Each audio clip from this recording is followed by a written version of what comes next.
coucou les lunes, je suis ravie de vous retrouver pour le premier tuto de l'année et ça tombe bien puisque nous allons réaliser ensemble un calendrier.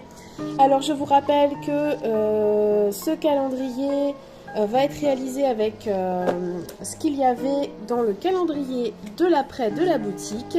Bien évidemment, si vous n'avez pas le calendrier de l'après, vous pouvez quand même réaliser ce tuto, bien évidemment. J'ai choisi d'utiliser la collection Carnet de voyage Monde Sauvage.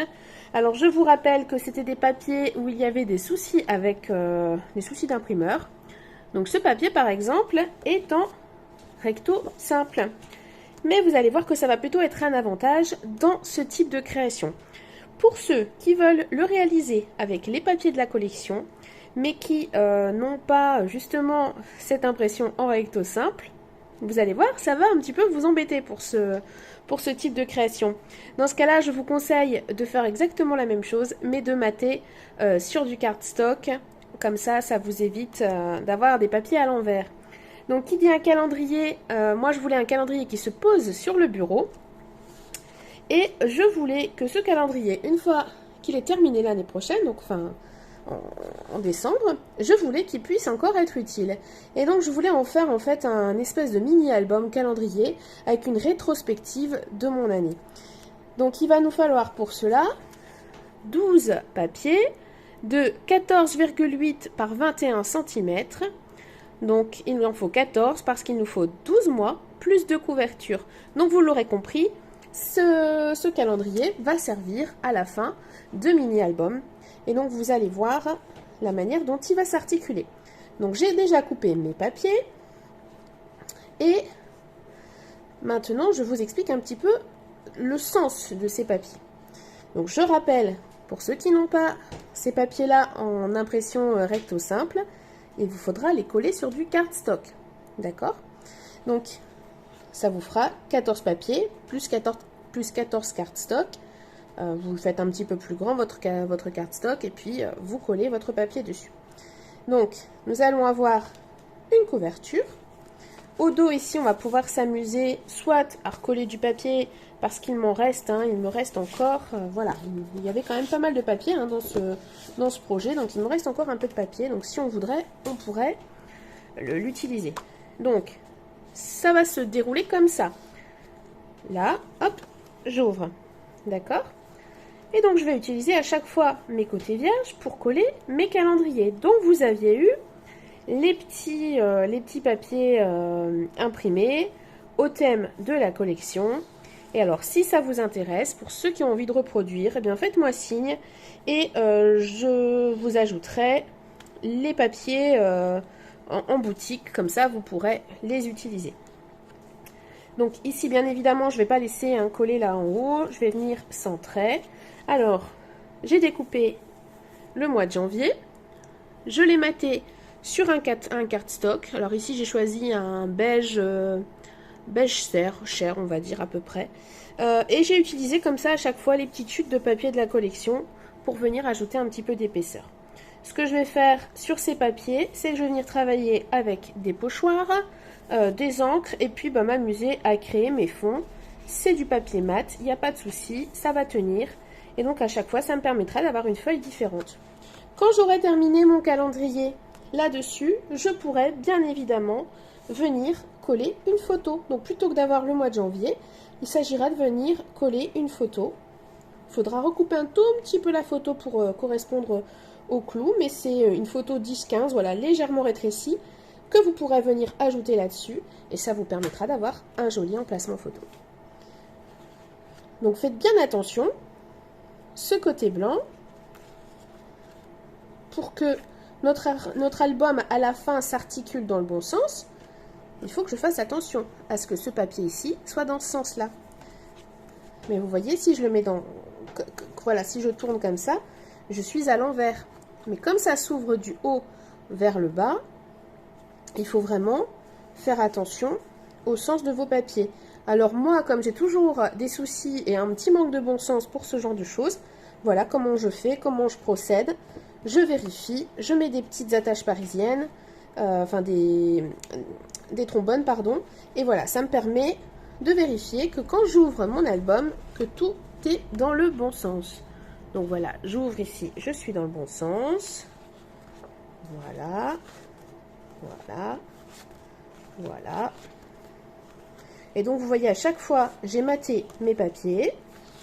Il me reste encore pas mal de petites chutes, des petites chutes de cardstock. Donc peut-être que j'en ajouterai, je verrai bien en fonction des mois. Voilà. Donc, on arrive en décembre. Et comme moi j'ai choisi de le transformer en album, j'ai rajouté une page, voilà, qui servira à le fermer.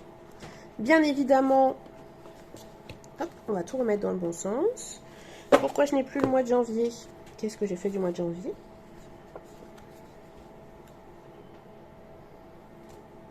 Ah, bah tiens, ça c'est fort. Bon, c'est pas très grave, on va le retrouver, je l'ai peut-être mis à la fin. C'est pas très grave, je remettrai tout ça dans l'ordre. Mais je voulais quand même vous dire donc que pour la reliure, en fait, ça va être tout simple. Je vais venir perforer ici, de chaque côté, utiliser un petit ruban. Si vous avez des anneaux, vous pouvez les utiliser. Moi, je suis pas une grande fan des anneaux, donc j'utilise toujours un ruban. Mais voilà, c'est simplement un petit ruban qui va servir de reliure, où vous pouvez aussi, si vous avez une cinch, l'utiliser et puis voilà, faire votre reliure à votre façon. Alors voilà pour la partie explicative de comment voilà j'organise mes papiers. Et puis ben, je vous retrouve dès que j'ai terminé pour une présentation du projet. A tout de suite. Recoucou à tous, et bien je suis très contente de vous montrer le projet terminé. Donc voici mon petit calendrier 2023, petit calendrier qui va servir en même temps voilà, de petit album rétrospectif de l'année. Donc pour la couverture, eh bien j'ai simplement utilisé un des papiers de collection. J'ai ajouté une petite composition de fleurs et j'ai collé le titre 2023 que vous aviez trouvé dans votre enveloppe avec le petit mot carnet de voyage qui est juste le nom de la collection. Donc quand on va ouvrir ce calendrier album, en fait, voilà, vous aurez à chaque fois une première page en haut qui ne servira pas pour le calendrier mais pour l'album par la suite. Et vous aurez côté bureau cette face avec les mois. Donc bien évidemment, ben, ça va tenir comment sur le bureau, tout simplement comme ceci. Voilà, comme le papier est très rigide, c'est du 300 grammes, ça tient très bien. Donc il n'y a pas de souci.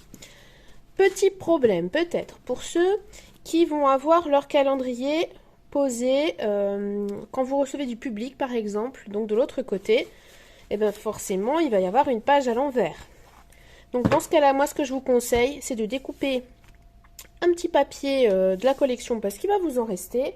Et puis d'utiliser les petites pinces comme ça et d'ajouter une petite pince avec juste un petit papier au dos.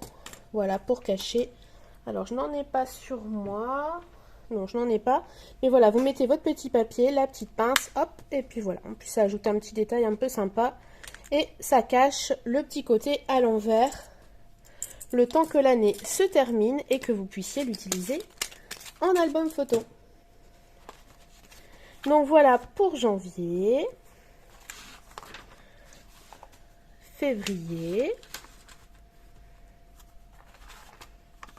le mois de mars, avec 2 emplacements photos ici. Bon, j'ai fait des choses très simples, hein, puisqu'on ne peut pas travailler beaucoup l'épaisseur pour respecter le côté calendrier. Je vous rappelle hein, qu'on a travaillé tous les fonds, et puis on s'est amusé à ajouter des petites chutes de papier, comme il nous en restait beaucoup. Le mois d'avril, voilà, le mois de mai.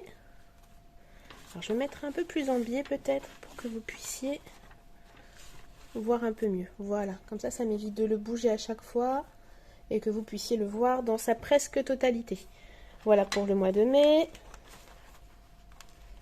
Hop, le mois de juin. Alors j'ai choisi de mettre des petits mots, vous n'êtes pas obligé d'en mettre, ou vous pouvez mettre ceux de la collection. Je les ai écrits à la main sur des petites chutes de cardstock. Voilà, j'avais envie quand même d'avoir des petits titres, mais on pourrait aussi très bien les ajouter après le collage des photos. Le mois de juillet, le mois d'août. Donc j'ai essayé de respecter quand même une certaine cohérence dans les papiers. Voilà, janvier, février, on est plus sur des mois froids avec voilà, ces scènes un peu plus dans le froid. Voilà, mars, on arrive tout doucement au printemps. Et donc vous voyez, je suis sur des teintes un peu plus chaudes pour les mois les plus chauds. Donc juillet, août, avec l'éléphant et le zèbre. Septembre. Octobre. Voilà, on commence à rentrer dans les jours froids. Novembre. Et décembre. Et donc à l'arrière, j'ai ajouté un papier. Comme c'est un album, je voulais fermer justement cet album. Je n'y ai rien mis, je pourrais ajouter peut-être des encarts, des petites choses, peut-être des pochettes. Enfin, je verrai bien en fonction des photos que j'aurai pour terminer mon année. Voilà. Et bien voilà pour ce petit tuto calendrier. Vraiment un petit tuto facile et un objet du quotidien qui pourrait être bien utile. Hein. Donc les calendriers sont suffisamment grands pour noter les petites dates d'anniversaire, des petits rendez-vous. Et puis il vous reste toujours un petit peu de place ici en bas pour noter des choses si vous ne souhaitez pas le réutiliser en album. Sinon je vous déconseille quand même de le faire. Mais là-dessus, vous pouvez bien évidemment toujours utiliser, écrire. Il y a plein de petits endroits où on peut noter des choses. Et puis il s'agira de venir coller vos photos sur ce papier. Voilà. Donc ça va devenir par la suite des emplacements photos. Et bien voilà, j'espère que ce petit tuto vous plaira. Et puis je vous dis à très très vite pour le prochain tuto.